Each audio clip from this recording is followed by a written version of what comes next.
Hi, I'm Yaakov Katz, and welcome to a new episode of the Jewish People's Podcast by JPPI. Will there be a deal? That's the question on the minds of most Israelis today.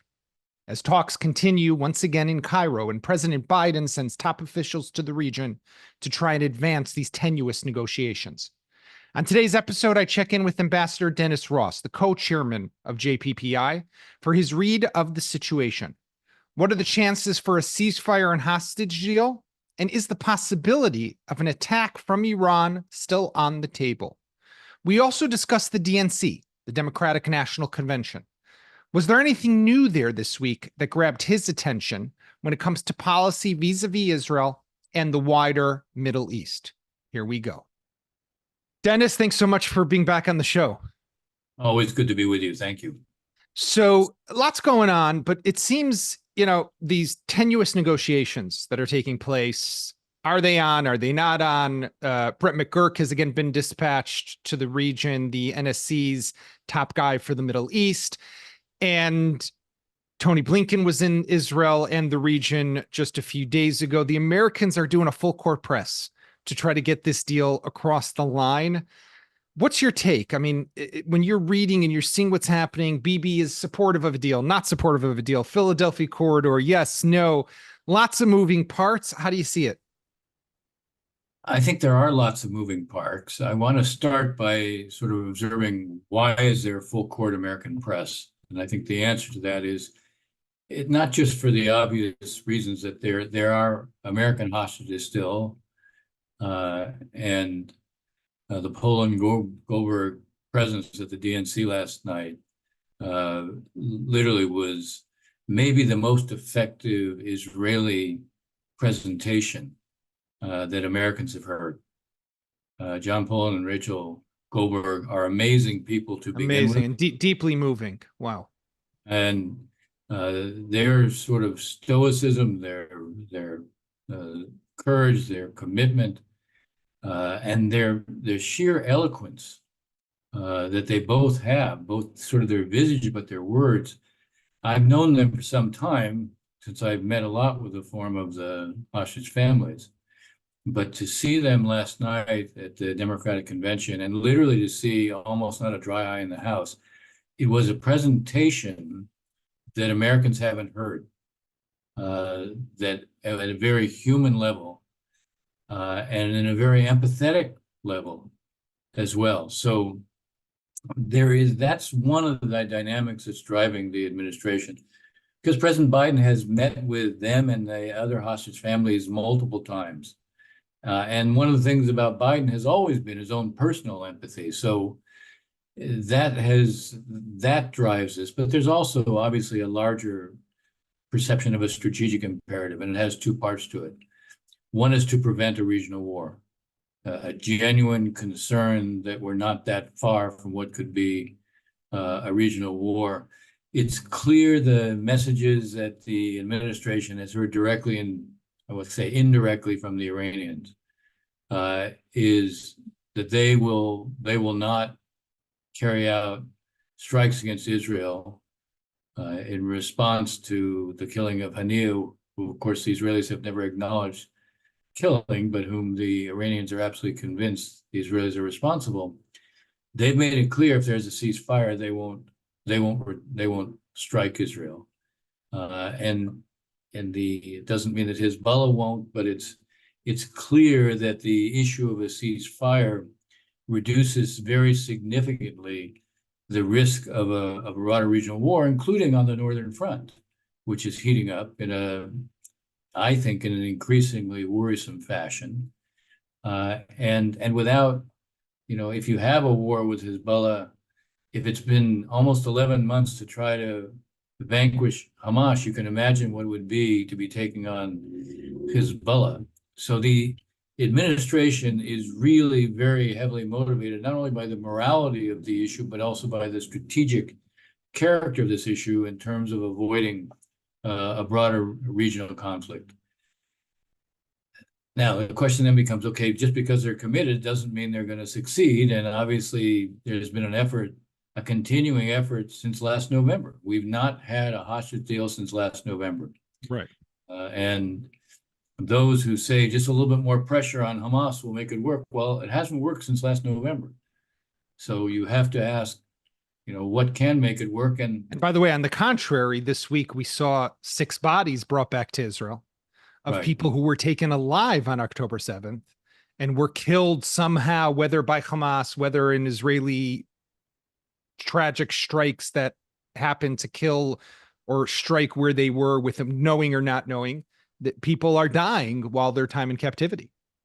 Well, and that's to be fair, another one of the driving motivations for Biden, who from the very beginning said, he's treating all the hostages as the same, American citizens and non-American citizens, meaning Israelis who are not American citizens. And the genuine concern that the number of hostages who remain alive, aside from the unbelievably awful, inhumane conditions in which they may be surviving, a genuine concern that there may not be much more time left to be able to ensure that the hostages who are still alive remain alive. That's another motivating factor here. So the question of where the negotiations are, I think, obviously, one sees within Israel, and it's always been true. And Yaakov, you have a history in journalism, so you know this quite well. It's always been true that whatever is being discussed in Israel behind closed doors often seems to be almost out those doors as quickly as it's discussed. Yeah. I see this ongoing debate between, is the prime minister really willing to do a deal or is he not? Is he insisting on an enduring position in the Philadelphia corridor or not? Does the IDF and the Shin Bet believe that Israel actually needs to have a position on the Philadelphia corridor or not? And is this the difference between having a deal and not having a deal? And I think there are some real issues here and real questions here. But there's also the other side of the equation. Does Sinwar want a deal right now? My own analysis is he probably, at a minimum, wants to wait and see, will Iran strike Israel? Will Hezbollah strike Israel? What will Israel's response be? All along, his position was he thought that October 7th was going to trigger an all-out war between Hezbollah and Israel, Iran and the other proxies involved, an explosion in the West Bank, and Israeli Arabs rising up. So now he's hearing the Iranians say, if there's a ceasefire deal, we will not strike Israel. And I think that greatly reduces his incentive in doing a deal right now. There are those, again, very much within Israel, who argue that, well, but he's being increasingly squeezed by all the military pressure. Maybe that's true, but we're not exactly seeing an indication that he's rushing to do a deal. So I have my own question as to whether or not he's prepared to want to do a deal right now. It isn't to say that he may not want a deal at a certain point for a reprieve. I think that may be true, but I'm not sure it's true right now because I suspect that he wants to see, even if Iran may not be doing anything immediately, because that's a lot of the messaging right now. But maybe Hezbollah will, and that's also good enough for him. Right? Exactly. Dennis, I mean, you have a lot of experience, obviously, in the region. And, one of the issues that I'm sure you worked on at some point throughout the many different rounds of talks that you've participated in here over the last few decades is the issue of the Philadelphia corridor. And the Philadelphia corridor, just in case our listeners and viewers don't recall, that's that little 14-kilometer strip of land between Gaza and Egypt, where Hamas has for now about 20 years or so maintained dozens of tunnels that it uses to smuggle in weapons. And that's probably where a lot of its more sophisticated weaponry came from Sinai, brought into Egypt, and then into the tunnels, comes into Gaza. Now, Israel's there, destroying a lot of those tunnels. And the question is, do we maintain a presence or do we not maintain a presence? And like you said, what's coming out in the newspapers already is that you have the IDF people who are apparently saying, oh, no, we can manage it from a distance. We can go in, we have intelligence, we have sensors. You have Americans who are talking to the Egyptians about maybe doing something on the Egyptian side. And then you have the other part, which is, I would say, the more militant Israeli side in the coalition that's saying, no way we can leave the Philadelphia corridor and allow them to rebuild, because obvious, if someone's not there, there's no way to stop those tunnels. They rebuild them, they redig them, and they get their weapons again. How do you view specifically the challenge of the Philadelphia corridor? First, I think it's a real issue. Those who think it's not a real issue, I think I can tell you, going back to November, I raised with the administration, I said, there will not be an outcome here that should be acceptable to us if we don't deal with the issue of smuggling. The question fundamentally is not only defeating Hamas now, but making sure that it can't reconstitute itself. And having seen, I went to the bases where captured weapons are being brought into Israel. And it's extraordinary. One can talk about how Gaza was an open-air prison for the people who lived there, but it sure wasn't an open-air prison for Hamas. They got whatever they needed. And it came principally across that border, by the way, above ground, not just below ground. Right. So it is a real issue. And, there are things that can be done. First, there is the question of what we do with the Egyptians to make sure above ground, in addition to below ground, through the Rafah smuggling crossing. stops. Absolutely. Right. So that is a real issue, number one. Number two, I think there are answers to it. And it may be that there has to be a presence, but it may not have to be an Israeli presence on the border. And I do think, there's a lot of noise right now about what's been agreed to or not agreed to. I do think at some point, Israel will not be on that border if you're going to have an outcome. If you want to stay in Gaza forever, so be it. But then you're going to have an insurgency forever as well. So the question is how you get to the point where there's a high enough level of confidence that you have, through a combination of understandings between us and the Egyptians, and we can create a set of incentives for the Egyptians, by the way, too. We can make it clear this will have a big influence on the future of the U.S.-Egyptian relationship, but also we can help to make sure that they're the ones who get the contracts for reconstruction within Gaza, which will dwarf whatever monies were being made, illicit monies were being made, above ground and below ground. We can finance from the smuggling, you mean? Yes. Yeah. We can finance also the sensors. We can probably also finance in the end what will be a barrier underground, just like the barrier that Israel built along this border with Gaza. One of the reasons that Israel, in a sense, had a false sense of security along Gaza was the main perception was the threat was going to come through tunnels. That's how Gilad Shalit was grabbed, and you built an underground barrier. So, this is not your border with Egypt. This is the Gazan border with Egypt, and the most important thing is to stop the smuggling so Hamas cannot reconstitute itself.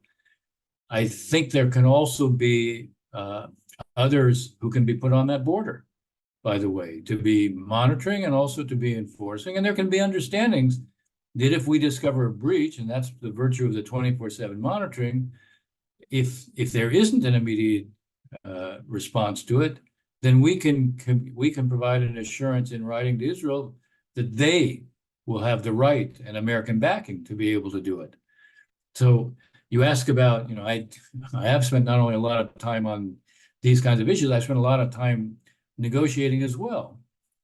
And I can tell you that one of the issues that, going back to Yitzhak Rabin and the Sinai II agreement, Kissinger established a precedent with Rabin that we give assurances to Israel associated with almost every agreement. And I can tell you, in all my negotiations with Prime Minister Netanyahu, this was always one of his preoccupations, to get assurances from the United States. I have no doubt that President Biden will be prepared to give Prime Minister Netanyahu assurances on this issue, because you're in the end, there will not be a long-term Israeli presence there. Maybe it's one for a while and you phase it out.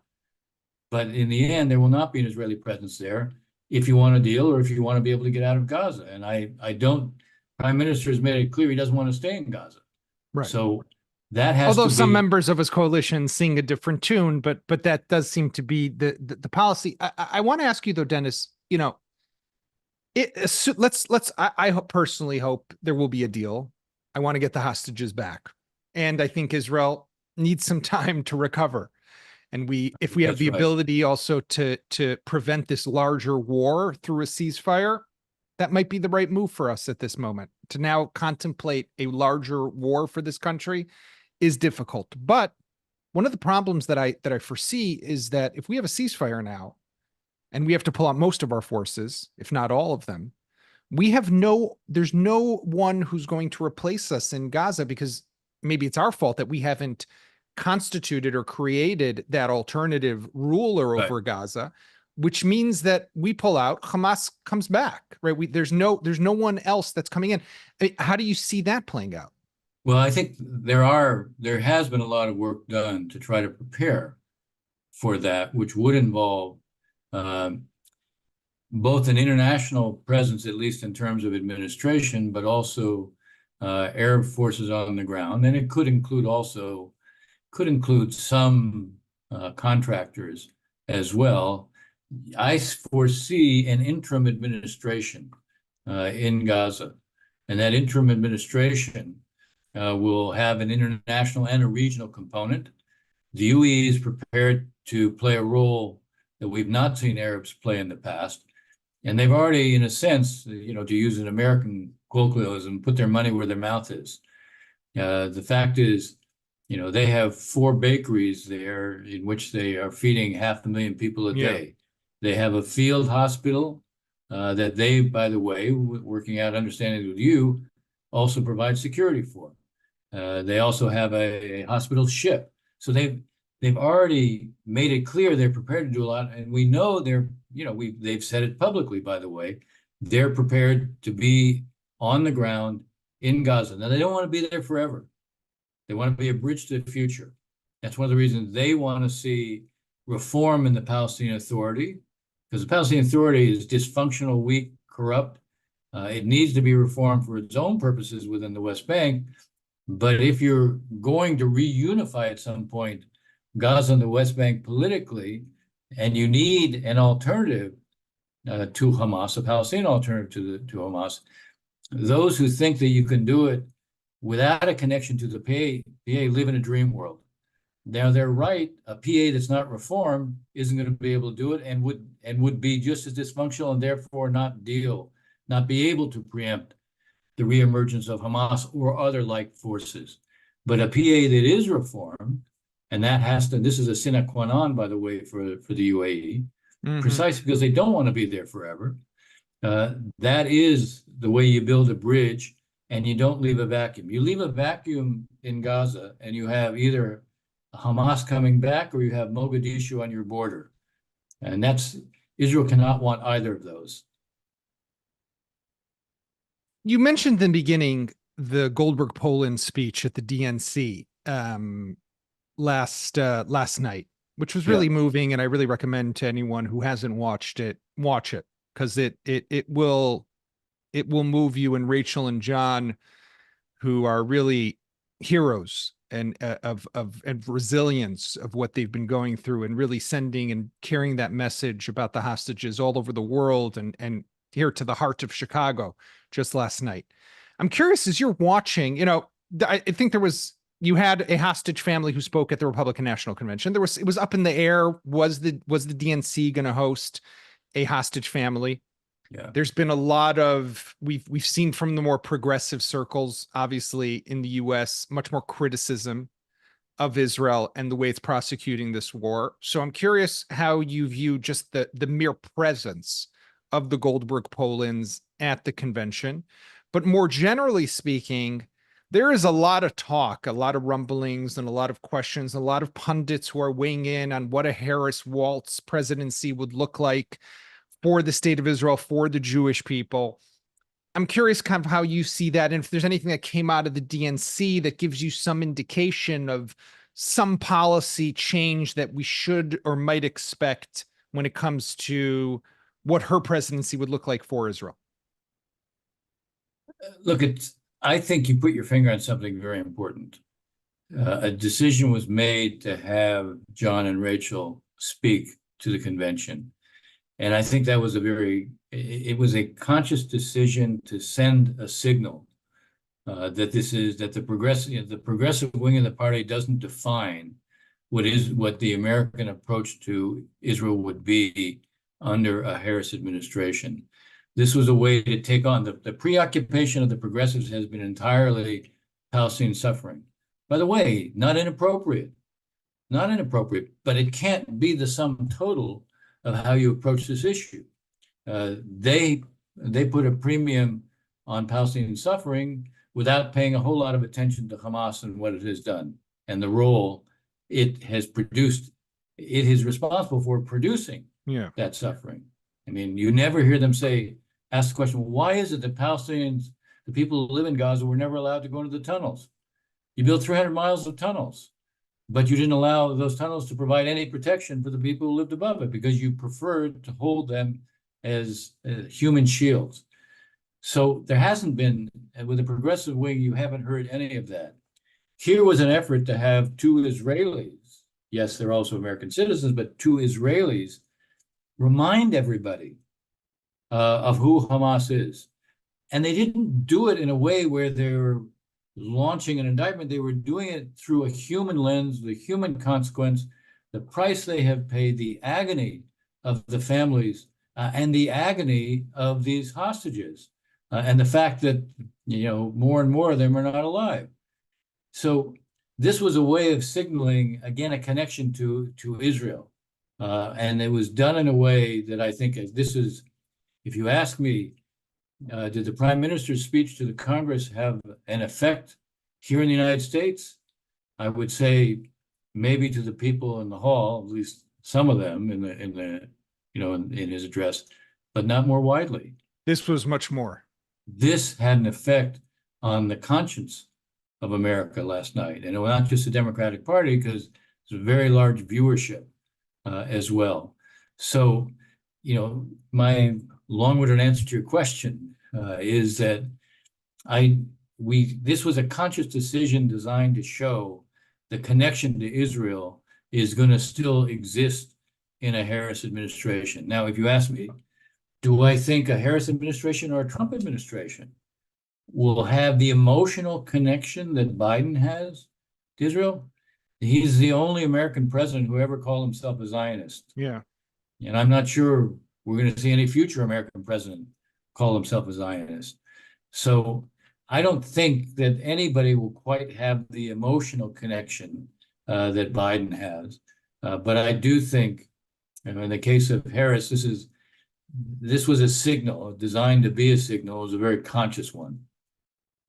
It's what some call the Kishka's test, right? Is it inside the guts? And I think you're 100% right that by President Biden, whether you like the guy or not, what we've seen in the last 10 months during this war is just remarkable in terms of how one person can really stand with Israel and take a whole administration really to stand with Israel in a remarkable way. I think that's right. And also demonstrated a very strong willingness to stand with Israel when the rest of the world turned against it, to stand with Israel alone. And when there's a political price, which you mentioned before about the progressive circle. I mean, it wasn't politically popular for him to do it in his own party. Absolutely. He played a political price. When you talk about commitments, nobody makes a commitment for the easy times. You don't need commitments for the easy times. When you seek a commitment precisely for when it's hard to live up to it. Otherwise, you wouldn't need it. So what he represented was that, not just the emotional attachment, but he lived up to his word. He said, we have a commitment to Israeli security.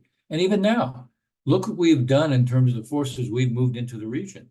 Yeah. We have a carrier battle group that is back in the region right now. We have there's a series of different destroyers that are with it, all Aegis cruisers, meaning Aegis defensive missile capability. Yeah. We have a nuclear sub, a missile carrying nuclear sub. This is actually quite a significant show of force.